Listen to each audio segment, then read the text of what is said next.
Alright, welcome back. So last week, a lot of you might remember that I had done a really cool background using the warp tool and distorting some grids to get kind of a unique looking background.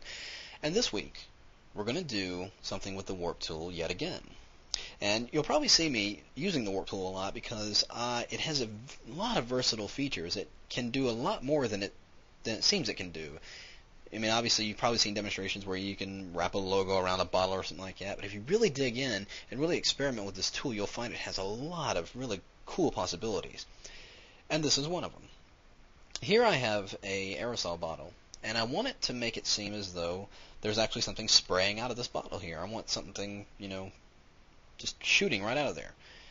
And to do that really simply, I'm going to use the warp tool and a couple of different things. I'm actually going to do this in a new file. I'm going to go to Command New, or Control New, get a new file here, and since I'd already done this previously, it's 4 by 8 inches at 75. That's exactly what I want, because I want it to be a kind of a tall file, but not too wide.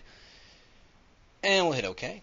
Now I'm going to fill the background layer with black, because I want to be able. What I'm going to be doing here is working in white, so I can actually see what I'm doing.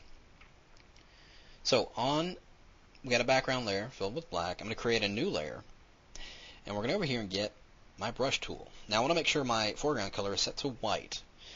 And up here I want a good sized brush, a very soft brush. So I'm going to go with about a 150 and making sure it's a very soft edge brush here.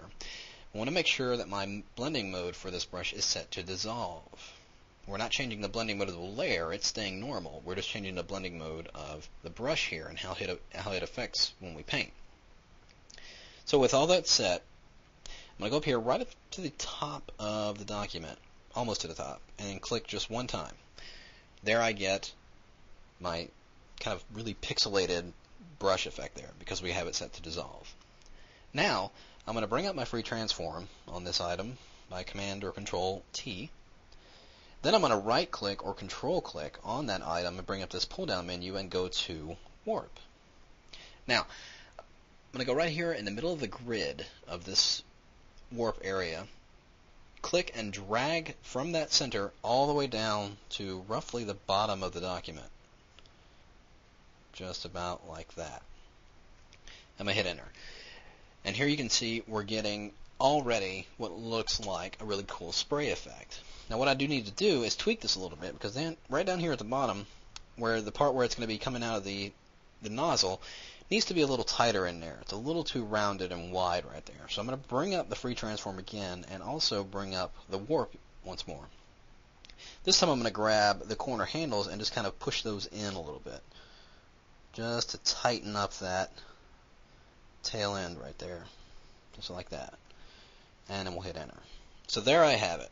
So now all I got to do is drag this into my document and bring up free transform and just rotate this and position it in place just like that, right about where the nozzle would be. And I could drop the opacity down here just a little bit, maybe,